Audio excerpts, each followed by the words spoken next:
ஸ்ரீ சாயி சச்சரித்திரம் அத்தியாயம் 7. தமிழில். வியத்தகு அவதாரம், சாய்பாபாவின் குணாதிசயங்கள், அவரின் யோக சாதனைகள், அவரின் எங்கும் நிறைத்தன்மை, குஷ்டரோக அடியவரின் சேவை, குழந்தை கவர்டேயின் பிளேக் வியாதி, பண்டரிபுரத்திற்கு செல்லல். வியத்தகு அவதாரம். சாய்பாபா எல்லாவித யோக பயிற்சிகளையும் அறிந்திருந்தார். அவர் தவ்தி 22.5 அடி நீளமும் 3 அங்குல அகலமும் உள்ள நனைக்கப்பட்ட ஒரு லினன் துண்டினால் வயிறு சுத்தம் செய்தல், கண்ட யோகம், அதாவது உடல் உறுப்புகளை தனியாக கழற்றி பின்னர் சேர்த்தல், சமாதி உள்ளிட்ட 6 முறைகளிலும் கை தேர்ந்தவராக இருந்தார். அவரை ஒரு ஹிந்து என்று நீங்கள் கருதுவீரானால் ஒரு யவனரை போன்று தோற்றமளித்தார். நீங்கள் அவரை ஒரு யவனர் என்று கருதுவீர்களானால் ஒரு சமயசாரமுள்ள ஹிந்துவாக தோற்றமளித்தார். அவர் ஒரு ஹிந்துவா முகமதியரா என்று ஒருவரும் திட்டமாக அறிந்திருக்கவில்லை. ஹிந்துக்களின் விழாவான ராம நவமியை உரிய சகல மரியாதைகளுடன் கொண்டாடி அதே நேரத்தில் முகமதியர்களின் சந்தனக்கூடு ஊர்வலத்தையும் அனுமதித்தார். திருவிழாக்களில் குத்துச்சண்டையை ஊக்குவித்து வெற்றி பெற்றோருக்கு பரிசுகள் வழங்கினார். கோகுலாஷ்டமி வந்தபோது கோபால்காலா திருவிழாவை, அதாவது கிருஷ்ணர் மேனியை கருமை நிறமாக்கும் வைபவம் உரிய முறைப்படி செய்வித்தார். ஈத் திருவிழாவின் போது முகமதியர்களை தங்கள் தொழுகையை, அதாவது நமாஸ், தமது மசூதியில் செய்ய அனுமதித்தார். ஒருமுறை மொஹரம் திருவிழாவின் போது சில முகமதியர்கள் மசூதியில் ஒரு தாசியா அல்லது தாபூத், அதாவது முஸ்லீம் ஞானியரின் பாடை உருவகம் செய்யவும் அதை சில நாட்கள் மசூதியில் வைத்திருந்து கிராமத்தின் வழியாக ஊர்வலமாக எடுத்துச் சென்று புதைக்கவும் தீர்மானித்தனர். 4 நாட்களுக்கு தாபூத்தை மசூதியில் வைக்க சாய்பாபா சம்மதித்தார். 5வது நாள் சிறிதளவும் தமது செயலுக்காக வருந்தும் தன்மையே இன்றி மசூதியில் இருந்து அதை அப்புறப்படுத்தினார். நீங்கள் அவரை ஒரு முகமதியர் என்று கூறுவீர்களானால் ஹிந்து மத வழக்கப்படி காது குத்தப்பட்டிருந்தார். நீங்கள் அவரை ஹிந்து என்று கருதுவீர்களானால் அவர் சுன்னத் கல்யாணம் செய்கின்ற வழக்கத்தை ஆதரித்தார். ஆனால் பாபாவை நெருங்கிய நானே சாஹேப் சந்தோர்கர் கருத்துப்படி பாபாவுக்கே சுன்னத் செய்யப்படவில்லை. பிவி தேவ் எழுதிய பாபா ஹிந்து கி யவான் என்கின்ற கட்டுரையை சாயிலீலா சஞ்சயில் பக்கம் 562 பார்க்க. நீங்கள் அவரை ஹிந்து என்று அழைத்தால் எப்போதும் மசூதியில் வாழ்ந்தார். முகமதியர் என்றால் துனி என்னும் அகண்ட நெருப்பை அவர் எப்போதும் மசூதியில் வைத்திருந்தார். மற்றும் முகமதிய மதத்திற்கு விரோதமான பின்வரும் 3 பழக்கங்களையும் கொண்டிருந்தார். அதாவது திருகையில் அரைப்பது, சங்கு ஊதுவது, மணி அடிப்பது, தீயில் ஆகுதி செய்தல், பஜனை, தண்ணீரால் சாய்பாபாவின் பாதத்தை அர்க்கிய வழிபாடு செய்தல் முதலியன எப்போதும் அங்கு அனுமதிக்கப்பட்டன.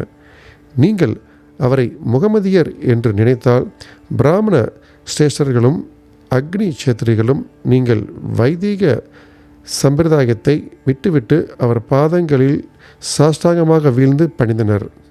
அவரது தேசம் முதலியவற்றை பற்றி விசாரிக்க போனவர்கள் அவரது தரிசனத்தால் கவரப்பட்டு திகத்து வாயடைத்து ஊமையானார்கள். எனவே அவர் ஒரு முகமதியரா ஹிந்துவா என்பது ஒருவராலும் நிச்சயமாக தீர்க்க இயலாததாய் இருந்தது. இது அதிசயமல்ல. அகங்காரத்தையும் உடல் உணர்வையும் ஒழிப்பதன் மூலம் பரமாத்மாவிடம் தன்னை முழுவதும் அர்ப்பணித்து சரணாகதியடைந்து ஒருவருடன் ஒன்றி விடுபவனுக்கு ஜாதி, தேசம் என்னும் கேள்விகள் குறித்து கருத்தில் கொள்வதற்கு ஏதுமில்லை. சாய்பாபாவை போன்ற அத்தகைய ஒருவர் ஜாதிகளுக்குள்ளேயும் ஜந்துகளுக்குள்ளேயும் எவ்வித வேறுபாட்டையும் காணவில்லை. பக்ரிகளுடன் மாமிசமும் மீனும் அவர் உண்டார். நாய்கள் அவைகளின் வாயால் அவ்வுணவை தீண்டிய போதும் அவர் அருவருப்பு காட்டவில்லை. சாய்பாபா அத்தகைய தனிச்சிறப்பு வாய்ந்த வியத்தகு அவதாரமாவார். முன்னர் செய்த நல் வினைகளின் காரணமாகவே நான் அவர் பாதத்தடியில் உட்கார்வதற்கும் அவருடைய ஆசீர்வதிக்கப்பட்ட நட்பை மகிழ்ந்து அனுபவிப்பதற்கும் நல்ல அதிர்ஷ்டத்தை பெற்றேன். அதிலிருந்து நான் பெற்ற மகிழ்ச்சியும் ஆனந்தமும் தன்னிகர் இல்லாதவை. உண்மையிலேயே சாய்பாபா பரிபூரண ஆனந்தமும் உணர்வும் ஆவார். அவரின் உயர்வையும் தனித்தன்மையும் சிறப்பையும் போதுமான அளவிற்கு நான் விளக்க இயலாது. அவரின் பாதார விந்தங்களில் ஆனந்தத்தை நுகர்பவன் அவருடையதேயான ஆத்மாவிலேயே ஸ்தம்பிக்கப்படுகிறான். முக்தியில் ஆர்வமுள்ள பல சந்நியாசிகள், சாதகர்கள் மற்றும் எல்லாவித மக்களும் சாய்பாபாவிடம் வந்தனர். எப்போதும் அவர் நடந்தார், பேசினார், அவர்களுடன் சேர்ந்து சிரித்தார். எப்போதும் தம் நாவினால் அல்லாஹ் மாலிக், அதாவது இறைவனே எஜமானர் என மொழிந்தார். அவர் விவாதத்தையோ கலக்கத்தையோ விரும்பவில்லை. அவர் சில நேரங்களில் கடுமையாக இருப்பினும் எப்போதும் அமைதியாகவும் கட்டுப்பாடுடனும் இருந்தார். எப்போதும் முழு வேதாந்தத்தையும் போதித்தார். கடைசி வரை பாபா யார் என்பது ஒருவருக்கும் தெரியாது. அரசர்களும் ஏழைகளும் அவர் முன் சமமாக நடத்தப்பட்டனர். அவர்களுடைய ஆழ்ந்த இரகசியங்களை அவர் அறிவார். அதை அவர் மொழிகளால் வெளியிட்ட போது அனைவரும் வியர்ந்தனர். சர்வ ஞானிகளின் கருவூலம் அவரே. எனினும் அறியாதவர் போல் நடித்தார். புகழை அவர் விரும்பவில்லை. இவைகளே சாய்பாபாவின் குணாதிசயங்கள். அவர் மானிட உருவத்தில் இருப்பினும் அவரின் செய்கைகள் அவரது கடவுள் தன்மையை எடுத்துக்காட்டியது. அனைவரும் அவரை ஷீரடியில் இருக்கும் பரமாத்மா என்றே நம்பினர். சாய்பாபாவின் குணாதிசயங்கள். பாபாவின் அற்புதங்களை விளக்கத் தெரியாத அறிவிலி நான். ஷீரடியில் உள்ள ஏறக்குறைய எல்லா கோவில்களையும் அவர் பழுது பார்க்கச் செய்தார். சனி, கணபதி, சங்கரர், சரஸ்வதி, கிராம தேவதை, மாருதி முதலிய எல்லா கோவில்களையும் தாத்யா பாட்டேல் மூலமாக ஒழுங்குபடுத்தச் செய்தார். அவருடைய தர்மமும் குறிப்பிடும்படியானது. தட்சிணை என்ற பெயரில் அவர் வழக்கமாக வாங்கி வந்த பணமும் தாராளமாக பகிர்ந்து அளிக்கப்பட்டது. ரூபாய் 20 சிலருக்கும், ரூபாய் 15 அல்லது ரூபாய் 50 மற்றவர்களுக்கும் தினந்தோறும் அளிக்கப்பட்டது. இது தூய தர்ம பணம் என்றும் அதை உபயோகமாக பயன்படுத்தவும் பாபா விரும்பினார். பாபாவின் தரிசனத்தை பெற்றதால் மக்கள் மிக பெரும் அளவில் பயனடைந்தார்கள். சிலர் ஆரோக்கியமும் நலமும் பெற்றனர். கொடியவர்கள் நல்லவர்களாக திருந்தினர். சில சந்தர்ப்பத்தில் குஷ்டம் குணமாக்கப்பட்டது. பலர் தங்களின் மனோபீஷ்டங்களில் பூர்த்தி எய்தனர். குருடர்கள் தமது கண்களில் எவ்வித மருந்தோ சாரோ விடப்படாமல் பார்வையை அடைந்தார்கள். சில மூடவர்கள் கால்களை அடைந்தார்கள். அவரின் அசாதாரண பெருந்தன்மைக்கு ஒரு எல்லையே ஒருவராலும் காண இயலாதது. அவரது புகழ் நெடுந்தூரம் பரவி எல்லா திசைகளிலிருந்தும் யாத்ரீகர்கள் ஷீரடியை நோக்கி திரண்டனர். பாபா எப்போதுமே துனி அருகிலேயே அமர்ந்திருந்தார். அங்கு தம் ஆசுவாசப்படுத்தி கொண்டார். எப்போதும் தியானத்தில் அமர்ந்திருந்தார். சில சமயங்களில் குளித்தும் மற்ற நேரங்களில் குளிக்காமலும் இருந்தார். தமது தலையில் ஒரு வெள்ளை டர்பனும் இடுப்பில் சுத்தமான வேஷ்டியும் தமது உடம்பில் ஒரு சட்டையும் அணிவது வழக்கம். ஆரம்பத்தில் இதுவே அவரது உடையாகும். அவர் கிராமத்தில் முதலில் வைத்தியம் செய்தார். நோயாளிகளை கவனித்து மருந்து கொடுத்தார். அவர் இப்போதும் வெற்றி பெற்று ஹகீபை, அதாவது வைத்தியரை போன்றும் புகழடைந்தார். ஒரு வினோதமான விஷயத்தை இங்கு கூறலாம். ஒரு அடியவரது கண்கள் சிவந்தும் வீங்கியும் இருந்தது. ஷீரடியில் ஒரு வைத்தியரும் கிடைக்கவில்லை. மற்ற அடியவர்களை அவரை பாபாவிடம் அழைத்துச் சென்றனர். இதை போன்ற வியத்தகு மற்ற டாக்டர்கள் களிம்பு, அஞ்சனம், பசும்பால், கற்பூராதி மருந்துகள் முதலியன உபயோகிப்பார். ஆனால் பாபாவின் சிகிச்சையோ முற்றிலும் தனித்தன்மை வாய்ந்தது. சிறிது பிப்பாவை, அதாவது சலவை செய்பவர் குறியிடும் சேங்கொட்டையின் காயின் பசை கைகளால் 2 உருண்டை செய்து நோயாளியின் ஒவ்வொரு கண்களிலும் அவ்வுருண்டையை திணித்துவிட்டு துணியால் கண்களை சுற்றி கட்டு போட்டு விட்டார். மறுநாள் கட்டு அவிழ்க்கப்பட்டு தண்ணீரால் சுத்தம் செய்யப்பட்டது. எரிச்சல் மறைந்து கண்மணி வெண்மையாய் சுத்தமாகிவிட்டது. கண்கள் நுண்ணிய உறுப்பான போதும் சேங்கொட்டை பசை அவற்றுக்கு எவ்வித தீங்கையும் அளிக்கவில்லை. இம்மாதிரி பல வியாதிகளை குறிப்பிடலாம். ஆனால் இந்நிகழ்ச்சியே குறிப்பில் உள்ளது. பாபாவின் யோக பயிற்சிகள். பாபா யோகத்தின் எல்லா பயிற்சி முறைகளையும் அறிவார். அவைகளில் 2 இங்கே குறிப்பிடுவோம். 1 தவ்தி அல்லது சுத்த விருத்தி. ஒவ்வொரு 3வது நாளும் பாபா மசூதியிலிருந்து நெடுந்தொலைவில் உள்ள ஆலமரத்திற்கு அருகில் இருக்கும் கிணற்றுக்கு சென்று தமது வாயை கழுவி குளிப்பார். ஒரு சந்தர்ப்பத்தில் தமது குடல், கும்பி முதலியவற்றை அவர் வாந்தி எடுத்து அவைகளின் உட்புறத்தையும் வெளிப்புறத்தையும் சுத்தம் செய்து பக்கத்தில் உள்ள நாவல் மரத்தில் உலர்வதற்காக வைத்தது கவனிக்கப்பட்டது. இதை பார்த்தவர்கள் சிரடியில் உள்ளனர். அவர்கள் இவ்வுண்மையை சோதனை செய்து பார்த்துவிட்டனர்.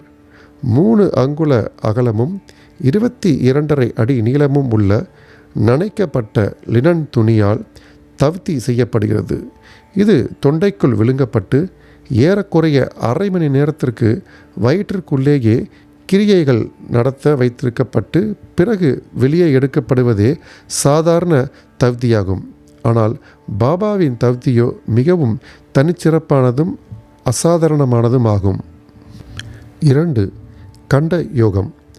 பாபா தமது உடம்பில் இருந்து வெவ்வேறு உறுப்புகளை பீத்தெடுத்து மசூதியில் அவற்றை பல இடங்களிலும் தனியாக வைத்திருந்தார்.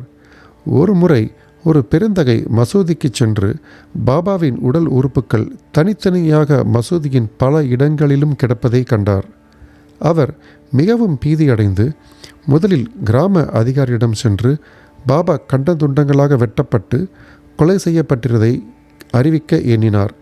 அவரே முதல் தகவல் தந்தவராகி விடுவதால் அவ்விஷயத்தை பற்றி சிறிது அறிந்திருந்திருந்தாலும் அவர் மீது பொறுப்பு சுமத்தப்பட்டுவிடும் என எண்ணி யாரிடமும் எதுவுமே கூறாமல் இருந்துவிட்டார். ஆனால் மசூதிக்கு சென்றபோது பாபா தேக ஆரோக்கியத்துடனும் திடகாத்திரமாகவும் முன்போலவே இருப்பதைக் கண்டு மிகவும் அதிசயமடைந்தார். தான் முதல் நாள் பார்த்தது வெறும் கனவு என்றே அவர் எண்ணினார். பாபா தமது சிசு பருவத்திலிருந்தே யோகம் பயின்றார். அவர் பெற்றுள்ள திறமையை ஒருவரும் அறிந்திருக்கவில்லை, அன்றி ஊகிக்கவும் இல்லை. தமது சிகிச்சைகளுக்கு எவ்வித பணமும் அவர் வசூலிக்கவில்லை. தமது தகைமைகளின் திறத்தின் பயனால் புகழ்பெற்று பெருமையுற்றார். பல ஏழைகளுக்கும் துன்பப்படும் மக்களுக்கும் அவர் ஆரோக்கியம் அளித்தார். வைத்தியர்களில் எல்லாம் தலை சிறந்த புகழ்பெற்ற வைத்தியரான அவர் தமது தேவைகளை லட்சியம் செய்யவில்லை. மற்றவர்களின் நன்மைக்கும் சௌகரியத்துக்குமே எப்போதுமே உழைத்தார். தாங்க முடியாத பயங்கர வலிகளை எல்லாம் தாமே பலமுறை இம்முறைகளில் தாங்கியும் துயருற்றிருக்கிறார். எங்கும் நிறைந்திருக்கும் மிகவும் கருணையுடைய பாபாவின் குணாதிசயத்தை எடுத்து காண்பிக்கும் அத்தகைய ஒரு நிகழ்ச்சியை இங்கு தருகிறேன். பாபாவின் எங்கும் நிறைத்தன்மையும் கருணையும். 1910ஆம் ஆண்டில் தீபாவளி விடுமுறையின் போது பாபா துணிக்கருகில் அமர்ந்து குளிர் காய்ந்து கொண்டிருந்தார். பிரகாசமாக எரிந்து கொண்டிருந்த துணியில் விறகை நுழைத்தார். சிறிது நேரத்திற்கு பின் விறகுகளை நுழைப்பதற்கு பதில் பாபா தமது கரத்தையே துணி உள்ளே நுழைத்து விட்டார். கரம் உடனே கருகி வெந்துவிட்டது. இது வேலையால் மாதவாலும் மாதவராவ் தேஷ்பாண்டேயாலும் உடனே கவனிக்கப்பட்டது. உடனே அவர்களின் பாபாவிடம் ஓடினார்கள். மாதவராவ் தனது கைகளை பாபாவின் இடுப்பில் கொடுத்து சேர்த்து வலிந்து பின்னால் இழுத்து, தேவா, எதற்காக இங்கனம் செய்தீர் என்று கேட்டார். பின்னர் பாபா தம் உணர்வுக்கு வந்து பதில் அளித்தார். தொலை தூரத்தில் உள்ள ஏதோ ஓர் இடத்தில் ஒரு கொல்லனின் மனைவி உலை களத்தில் இருந்த துருத்தியில் வேலை செய்து கொண்டிருந்தாள். அப்போது அவளது கணவன் அவளை கூப்பிட்டான். அவள் தனது இடுப்பில் குழந்தை இருப்பதை மறந்து அவசரமாக ஓடினாள். அதனால் ஊது உலைக்களத்தில் குழந்தை நழுவி விழுந்துவிட்டது. நான் உடனே உலைக்களத்தில் கையை விட்டு குழந்தையை காப்பாற்றினேன். எனது கரங்கள் வெந்து போனதை பற்றி நான் பொருட்படுத்தவில்லை. குழந்தையின் உயிர் காக்கப்பட்டதை எண்ணி நான் மகிழ்வடைகிறேன். குஷ்டரோக அடியவனின் சேவை. மாதவராவ் தேஷ்பாண்டேயிடமிருந்து பாபாவின் கரங்கள் வெந்து போனதை கேள்விப்பட்ட நானா சாஹேப் சந்தோர்கர் பம்பாயைச் சேர்ந்த புகழ்பெற்ற டாக்டரான பரமானந்த் என்பவரை ஆயின்மெண்ட், லிண்ட் துணி, பேண்டேஜ் துணி உட்பட மருத்துவ சாமான்களுடன் அழைத்து வந்து பாபாவின் கரத்தை பரிசோதிக்கவும் வெந்ததினால் ஏற்பட்ட தீ காயத்துக்கு சிகிச்சை செய்யவும் வேண்டிக் கொண்டார். ஆனால் பாபாவினால் இது மறுக்கப்பட்டது. அது முதற்கொண்டு பாகோஜி சிண்டே என்ற குஷ்டரோகி அடியவரால் பாபாவுக்கு சிகிச்சை செய்யப்பட்டு வந்தது. வெந்து போன இடத்தை நெய் போட்டு நன்றாக தேய்த்துவிட்டு ஒரு இலையை அதன் மீது வைத்து கட்டிவிடுவது அவரது சிகிச்சையாகும். நானா சாஹேப் பலமுறை பாபாவிடம் அந்த கட்டை நீக்கிவிட்டு டாக்டர் பரமானந்தை காயத்தை சோதிக்கவும் சிகிச்சை செய்யவும் குணப்படுத்தவும் அது விரைவில் குணப்படும் என்ற எண்ணத்துடன் கேட்டுக்கொண்டார். டாக்டர் பரமானந்தும் அதை ஒப்ப பலமுறை வேண்டுகோள் விடுத்தார். ஆனால் அல்லாவே அவரது மருத்துவர் என்று கூறி பாபா மறுத்துவிட்டார். அவரை தமது கையை சோதிக்க அனுமதிக்கவே இல்லை. டாக்டர் பரமானந்தின் மருந்துகள் ஷீரடியில் உபயோகப்படுத்தவில்லை. இருப்பினும் டாக்டருக்கு பாபாவின் தரிசனத்தை பெறும்படியான நல்ல அதிர்ஷ்டம் இருந்தது. தினம்தோறும் பாகோஜி அவர் கரத்துக்கு சிகிச்சை செய்ய அனுமதிக்கப்பட்டார். சில நாட்களுக்கு பின் கரம் குணப்படுத்தப்பட்டது. அனைவரும் மகிழ்ச்சியுற்றனர். ஏதோ லேசான வலி இன்னும் இருந்திருக்குமோ இல்லையோ என்பதை நாம் அறியோம். தினந்தோறும் பாகோஜி தனது நியதிப்படி கட்டுகளை தளர்த்தி நெய்யினால் அதை நன்றாக மீண்டும் தேய்த்து அழுத்தி கட்டுப்போடுவார். இது சாய்பாபாவின் மகா சமாதி வரை நடைபெற்றது. அவர் ஒரு முழு சித்தரானதால் இந்த சிகிச்சை உண்மையில் அவருக்கு தேவை இருக்கவில்லை. ஆனால் தமது அடியவர் மீதுள்ள அன்பின் காரணத்தால் பாகோஜியின் உபாசனையை, அதாவது சேவையை முழுவதுமாக தடையின்றி நடத்த அனுமதித்தார். பாபா லெண்டி தோட்டத்திற்கு புறப்பட்ட போது பாகோஜி அவருக்கு குடை பிடித்து அவருடன் கூட சென்றார். துணிக்கருகிலுள்ள கம்பத்தருகில் பாபா அமர்ந்ததும் பாகோஜி தனது சேவையை ஆரம்பித்தார். பாகோஜி முந்தைய ஜென்மத்தில் தீவினையாளர். அவர் குஷ்ட ரோகத்தால் அவதியுட்டு கொண்டிருந்தார். அவரது கைகள் சுருங்கி இருந்தன. அவர் உடம்பு முழுவதும் சீலாகி மோசமாக நாற்றம் அடித்தது. வெளியில் அவர் துரதிர்ஷ்டசாலியாக இருப்பதை போல் தோன்றினாலும் அவர் மிகவும் அதிர்ஷ்டசாலியாகவும் மகிழ்ச்சி உள்ளவராகவும் இருந்தார். ஏனெனில் அவரே பாபாவின் முதன்மையான சேவகர். பாபாவின் நட்பினால் உண்டாகும் நன்மைகளை அடைந்தார். குழந்தை கபர்டேயின் பிளேக் வியாதி. பாபாவின் மற்றொரு வியத்தகு லீலையை இப்போது கூறுகிறேன். அமராவதியைச் சேர்ந்த தாதா சாஹேப் கபர்டேயின் மனைவி சீரடியில் தன் இளம் புதல்வனுடன் சில நாட்கள் தங்கியிருந்தாள். அப்போது அவளது புதல்வனுக்கு அதிக காய்ச்சல் வந்தது. அது நெறி கட்டி பிளேக்காக பெரிதானது. தாயார் பயந்து போய் மிகவும் மனவேதனை அடைந்தாள். பின்பு அமராவதிக்கு செல்ல நினைத்து பாபா வழக்கமாக மாலையில் சுற்று வரும் போது வாதாவிற்கு, அதாவது சமாதி மந்திர் அருகில் வந்து கொண்டிருக்கையில் அவருடைய அனுமதியை பெறுவதற்காக பக்கத்தில் சென்று நடுங்கும் குரலில் தனது இளம் புத்திரன் பிளேக்கால் பீடிக்கப்பட்டிருப்பதையும் தெரிவித்தாள். பாபா அவளிடம் அம்பாகவும் மிருதுவாகவும், வானம் மேகங்களால் சூழப்பட்டிருக்கின்றது, அவைகள் உருகி ஓடிவிடும், எல்லாம் எளிதாகவும் தூயதாகவும் ஆகிவிடும் என்று கூறினார். இவ்வாறு கூறிக்கொண்டே தமது கப்னி உடையை இடுப்பு வரை தூக்கி அங்கு பிரசன்னமாயிருந்த அனைவருக்கும் நன்றாக பெரிதாக முட்டை அளவிற்கு தோன்றியிருந்த பிளேக் கட்டிகளை காண்பித்து, பாருங்கள், எனது அடியவர்களுக்காக நான் எங்கனம் கஷ்டப்பட வேண்டியிருக்கிறது, அவர்களது கஷ்டங்கள் எல்லாம் எனதேயாகும் என்றார். இந்த சிறப்பான அசாதாரண செயலை, அதாவது லீலையை மக்கள் கண்ணுற்று ஞானிகள் தங்கள் அடியவர்களின் துன்பங்களை தாங்குகிறார்கள் என்று உறுதியடைந்தனர். ஞானிகளின் உள்ளமோ மெழுகை விட மிருதுவானது. உள்ளும் புறமும் அது வெண்ணெயை போன்று மிருதுவாக இருக்கின்றது. எவ்வித லாபம் பெறும் நோக்கமின்றி அவர்கள் தங்கள் அடியவர்களை நேசிக்கிறார்கள். அவர்களை உண்மை உறவினராகவும் எண்ணுகிறார்கள். பண்டரிபுரத்திற்கு செல்லுதலும் அங்கு தங்குதலும். பாபா எவ்வாறு தம் அடியவர்களை நேசித்தார், அவர்களின் விருப்பங்களையும் முயற்சிகளையும் எங்கனம் ஆவலுடன் எதிர்பார்த்து பூர்த்தி செய்தார் என்பதை சித்தரிக்கும் ஒரு கதையை கூறிய பின்னர் இவ்வத்தியாயத்தை முடிக்கிறேன்.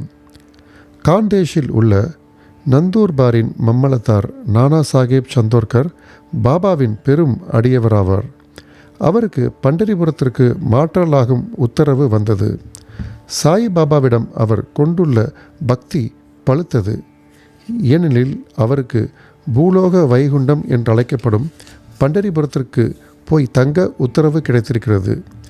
நானா சாஹேப் அவசரமாக வேலையை ஒப்புக்கொள்ள வேண்டிய கட்டாயம் இருந்ததால் அவர் அவ்விடத்திற்கு உடனே ஒருவருக்கும் தெரிவிக்காமலும் எழுதாமலும் புறப்பட்டார்.